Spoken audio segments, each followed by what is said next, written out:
Musty glasses, oh, that sure wasn't me. Your sister's got a bad case, mistaken identity. I could have easily give you an alibi. All you're gonna do is turn around and call me a lie. Your sister done lied on me. She ought to take it all back.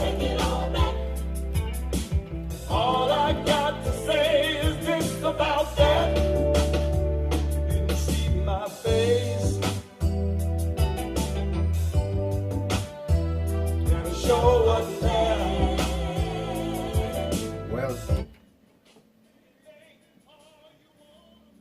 Well, a pleasant good day to you. You're listening to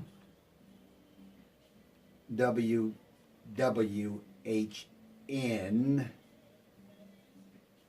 in the Chicago metropolitan area on radio at 1510 AM, on the southeast side of Chicago on 88.9 FM, on the south and southwest side of Chicago you can pick us up on 101.5. If you elsewhere in the state, in the United States, around the world, you can pick us up on Facebook or YouTube for this period of time in which we pontificate. We take the news that you have received over the past day, week or so, and absorb that information and see whether those people who have given you that information has added a little bit, put an extra little bit of seasoning to it. It's called spin, to tell you half truth or tell you no truth. And all too often, we as consumers of television and radio and the internet, we tend to say that if we saw it or heard it somewhere, it's got to be true. Au no contraire. Some people speak with forked tongue. Some people just out and out lie.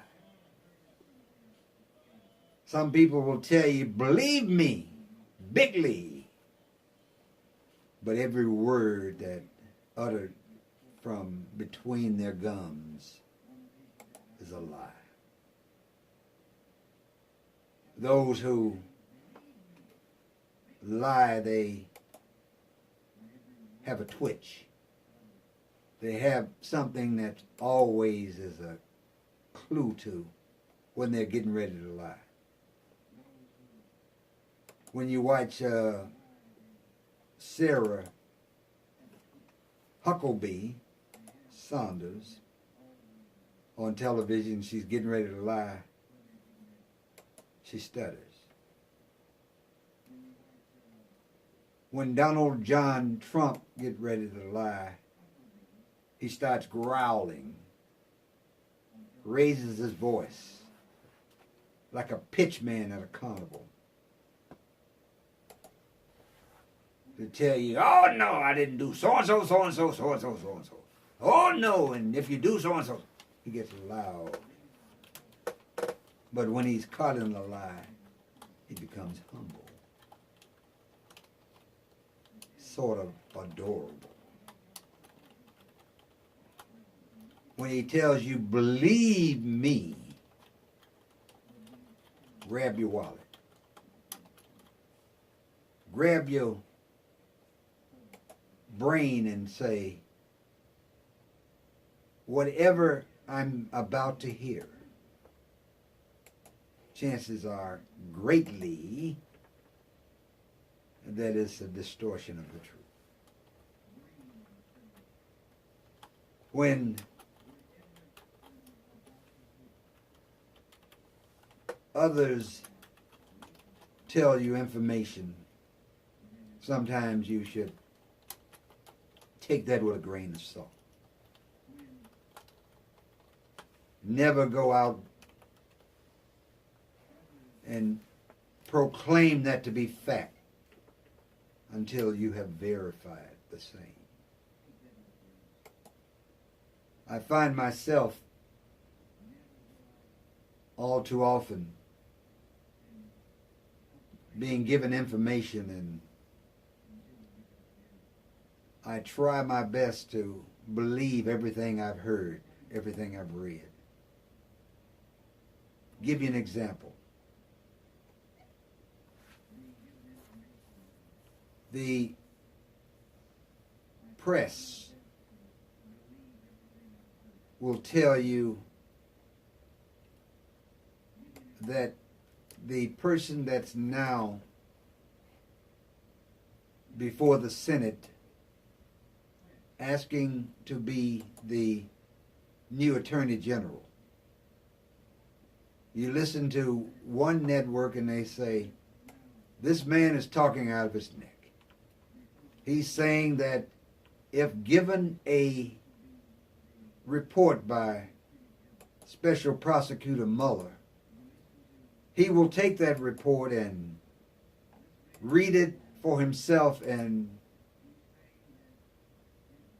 rewrite the report and give you what he surmised the report to have said. Then you change the station and tune into another network, and they will say to you, they heard that Mr. Barr, who's a candidate to be the Attorney General for the United States of America, said that he will release the report in its entirety without redactions. He believed that it is not a witch hunt in which the president proclaims that Mr. Mueller is in search of. You tune into another network, they will say something to the effect that Mr. Barr is talking out of both sides of his mouth. He's saying good things to the Republicans and he's saying good things to the Democrats. But in reality, the only people that he's trying to please in his bid to be confirmed as the Attorney General is the President of the United States. So, how do you make sense when you hear all this spin? Well, you gotta tune in for yourself. Listen intently. If you remember on yesterday, my wife and I took the time to dissect sentence by sentence in which the mayor of the city of Joliet proclaimed the good news of Love's truck stop coming to the east side of Joliet. How the mayor of Joliet proclaimed that this is a great deal, that the people at Love's were going to drop $13 million upon the city of Joliet to come to the east side of Joliet and spending all this money, the improvements that's necessary for them to open their business, won't cost the city of Joliet a dime. But in careful reading and evaluating the information which we were given by the mayor, and listen to the mayor's staff, how they walked back.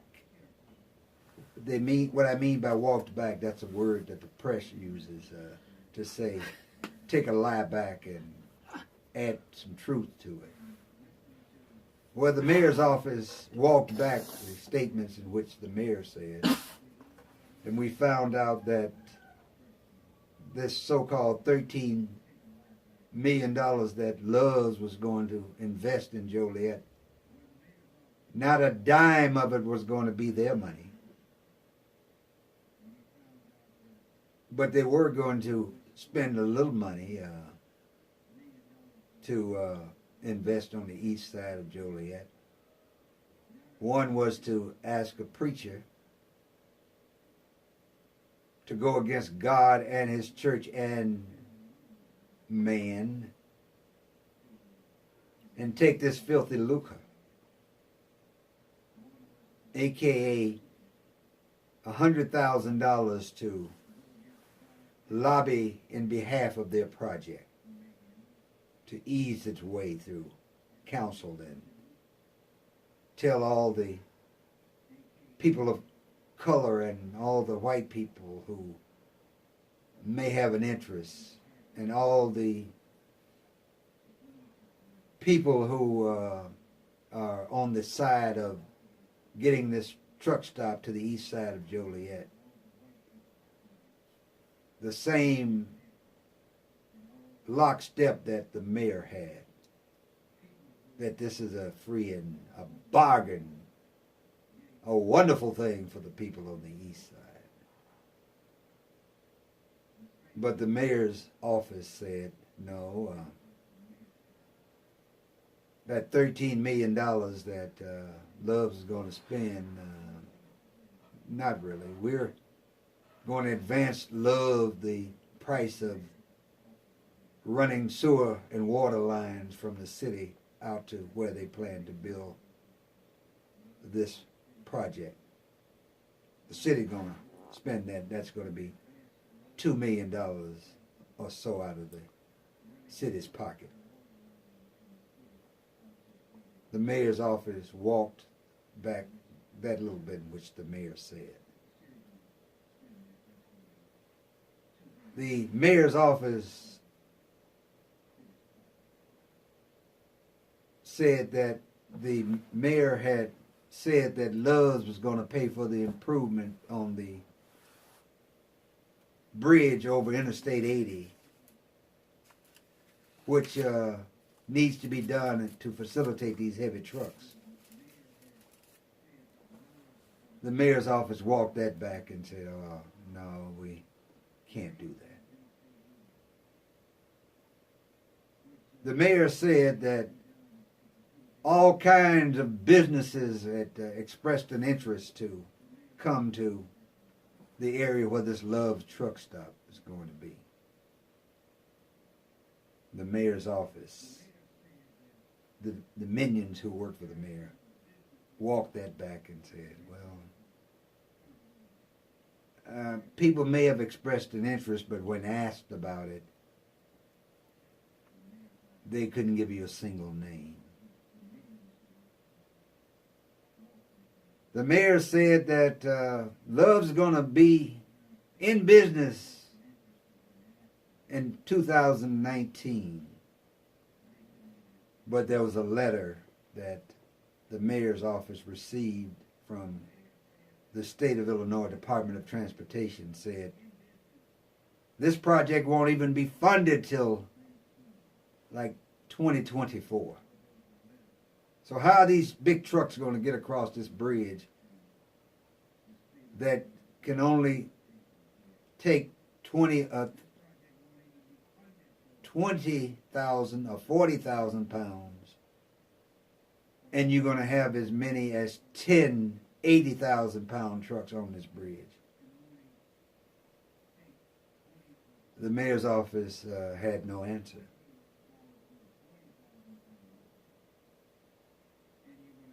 The mayor said that all kinds of money is going to be generated from Love's, but Love's got a deal with the mayor's office that said, if you collect $1 in sales tax revenue, the city of Joliet will have to give Love's back 40 cents out of every dollar that's collected in sales tax. The mayor's office, the nuts and bolts people of the city of Joliet said, we've agreed to give Love's 40 cents out of every dollar that is collected in sales tax. That's not a situation where Love's is paying us something. Seems like Joliet is paying Love's. Love's said to the city of Joliet, put some pressure on the state of Illinois, because a lot of that tax money that the state of Illinois gets in fuel tax funds should come back to fix this road up that the mayor had said that Love's would repair and make it possible that these heavy trucks can cross over Interstate 80 and get into their facility. But there's not a word from the state of Illinois to say we have any intentions of changing our funding plans from 2024. But Love said they're going to be in business in 2019. Well, how are they going to get there?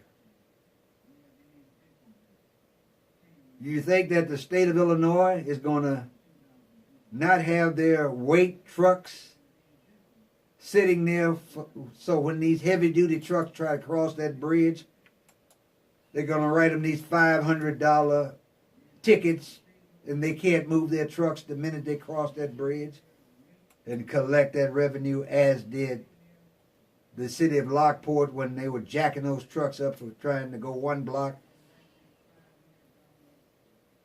to be able to unload their goods in factories. You think the state of Illinois is not going to see that cash cow and going to stop them trucks from crossing this bridge that has got a 10-ton limit, and these trucks weigh 40 tons? Hello, is this thing working or am I talking to myself?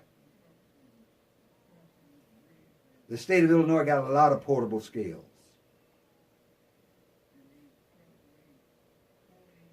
But the mayor said all these things, all these goody-goody things won't cost the city of Joliet a penny. That $13 million that is alleged to be invested in this project, according to Love's, the city of Joliet is going to get that back in revenue sharing from the gas tax that they request from the state of Illinois, that the state said we have no intentions of funding any improvements to the Briggs Street overpass until 2024. What happens from 19 to 24? Is that, for some reason or another, I count 5 years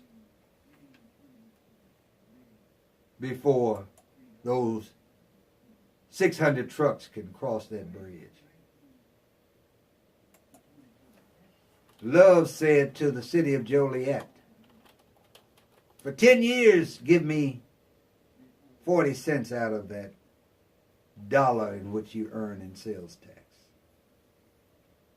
But let's assume, just for a moment, if you will, that Love's suddenly realized that for 5 years, those trucks that's going west on Interstate 80 can't cross that overpass. And that's half of that 600 trucks. It's only 300 trucks that comes from west to east that can go into their facility.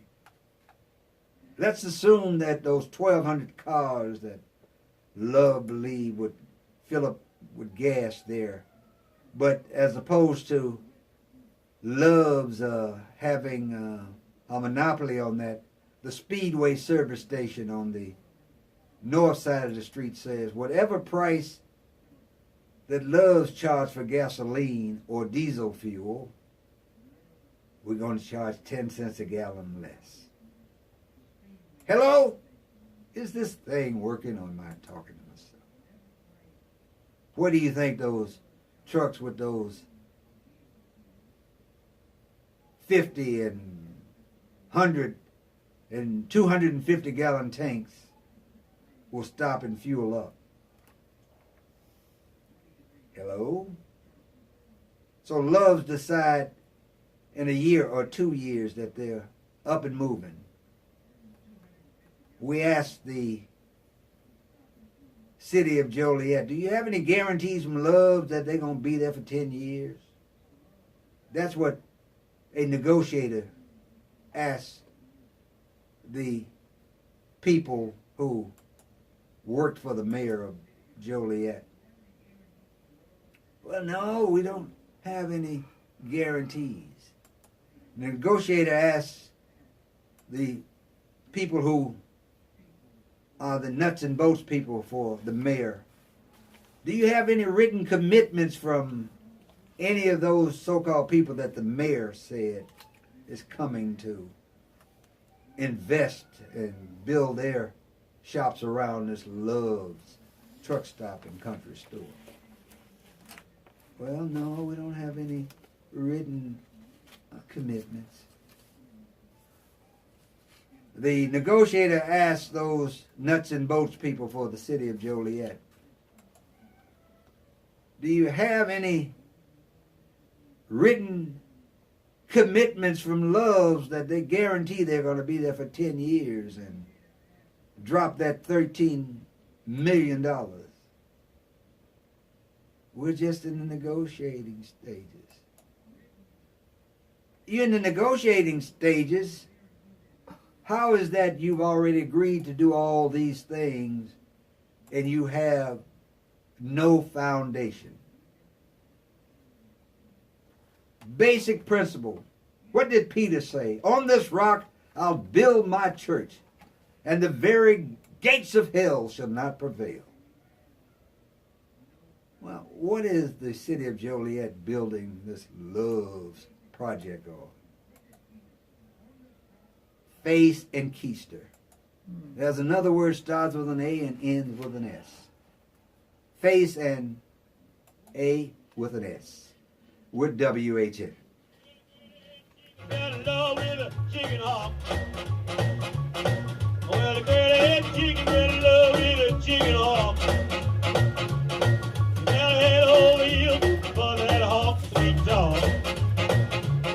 He said, take me up, hawky, take me up in the sky. He said, take me up, hawky, take me up in the sky.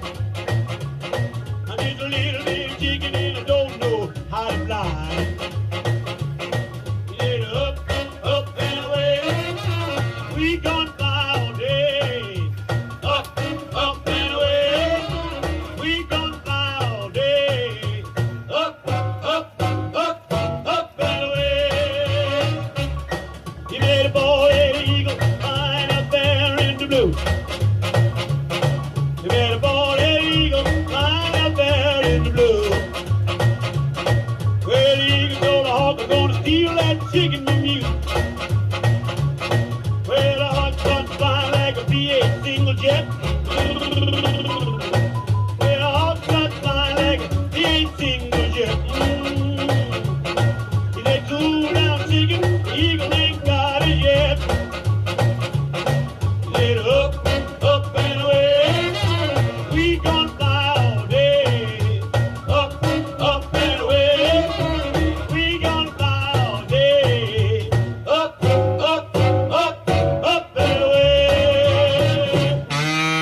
the moon.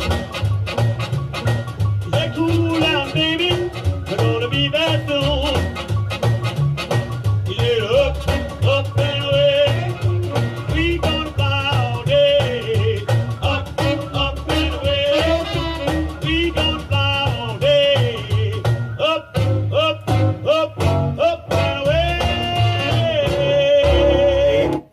Amen, amen, amen. That is who, Tony? Big Joe Turner. Big Joe Turner from 1956. Mm-hmm. Year you were born, wasn't it, girl? Thanks, Ray. Well, no problem. I try to keep it 1,000. And you've got a birthday a week from now, right? Exactly a week from today. And I want to say happy birthday to my good friend, the pastor of the original Holy Ark Missionary Baptist Happy Church birthday. of Chicago, Pastor Sammy Davis. Yes, yes. Yeah, good friend of Dr. House over there at Shiloh Missionary Baptist Church here in Joliet. Anyhow, I want to, by way of this reminder, that this afternoon during the Tony Morgan show from about 3 o'clock till 4 o'clock, we're going to have pastor of the Prayer Tower Church of God in Cross, Dr. Warren Doris. and the council member for the 5th District here in the city of Joliet, none other than... Mr. Terry Morris. They're going to be here for a lively discussion on what we've been talking about, this so-called Love's Truck Stop, as well as what the hell is going on toward the upward mobility or the possibility of any upward mobility for people living east of the Des Plaines River in Joliet. You know, I was saying to my wife that when we arrived here back in 1988, Mr. Doors, or at that time Councilman Warren Doors, who was the pastor of Prayer Tower at that time, he was a council person along with the man who owned the Joliet Times Weekly, Mr. Kane, Chuck Kane, Charles Kane. And at that time, there was a certain amount of progress happening in Joliet, and there was some growth, I believe, happening within the area in which those council people represented. And over the course of the past 30, 31 years, I've noticed that the same things that I was seeing in 1988, they look the same but older. I looked for a new building. I haven't seen one. I looked for improvements to old buildings. I haven't seen any. I looked at the streets in and out of this area. I haven't seen improvements in the roadways. I looked to certain areas of the east side of Joliet to see whether or not there was sewer lines going in, because when I got here in '88, there were certain areas that didn't even have indoor toilets, indoor facilities.